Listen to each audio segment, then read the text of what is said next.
Welcome to the 4G channel. This is episode 15, and today we're covering part 2 of episode 14, which was, why do bad things happen to good people?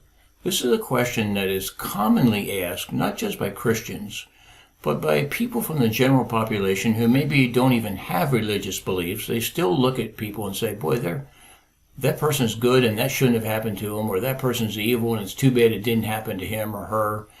You know the arguments. So it goes like this. Technically, as I said in episode 1, there are no good people. We are all but gradations and can be placed somewhere on a continuum between Adolf Hitler as representing the most evil person ever and Jesus Christ representing the most righteous person ever. So we're all in a continuum between those 2 points. It's just a matter of gradations. For the Christian, God will ensure that we are properly trained before we go to heaven. Some of the lessons the Lord teaches us in this life can be hard ones. Some of them are easy, but for the Christian to have bad things happen to him, or what we might call bad things, it's not uncommon at all. It happens to all of us. Romans 8:28 says, "And we know that for those who love God, all things work together for good, for those who are called according to his purpose." Now there's a condition in this statement, and we know that for those who love God, all things work together. So all things don't work together for good for people who do not love God. That is not true. If you love God, then everything in your life God is using in some form or fashion to form you into what he wants you to be. And by the way, in verse 29 of Romans chapter 8, we read, "For whom he did foreknow, he did predestine to be conformed to the image of his Son, that he, Jesus, might be the firstborn among many brethren." That is the goal. The goal of God for your life, the will of God for your life and my life, is that we become like Jesus.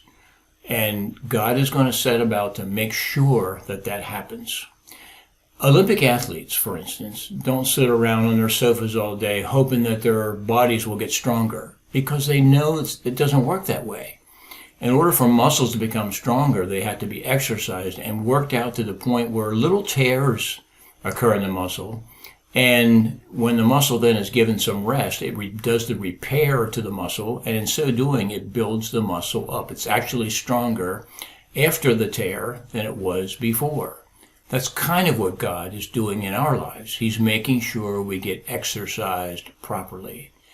If God does not train you, if he doesn't exercise you, if he doesn't discipline you, then you're not one of his children. It's no more complicated than that. Here's the proof. Hebrews 12:6, "For the Lord disciplines the one he loves, and chastises every son whom he receives."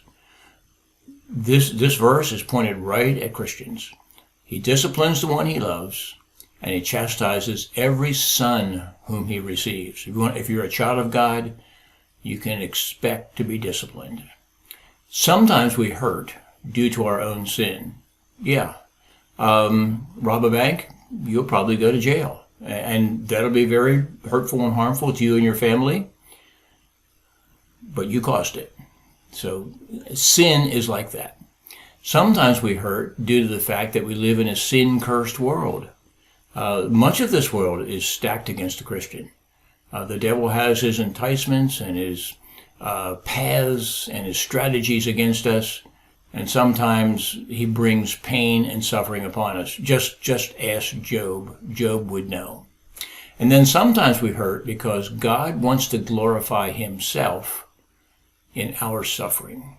John Piper has a saying that goes like this: "God is most glorified in us when we are most satisfied in him." And if God puts us through some discipline that brings some pain, and we do not complain, but we agree with God that this could be for his glory, it's going to redound to his glory and ultimately to our benefit as well. So if God chooses to place a burden on you that is not your fault, count it all joy that he trusts you enough and knows you well enough to know that you will grow to be more valuable to him because of going through that fire. If you like my content, like this video, share it. If you're willing, please subscribe to the channel. It'll help us get the word out. May God bless you.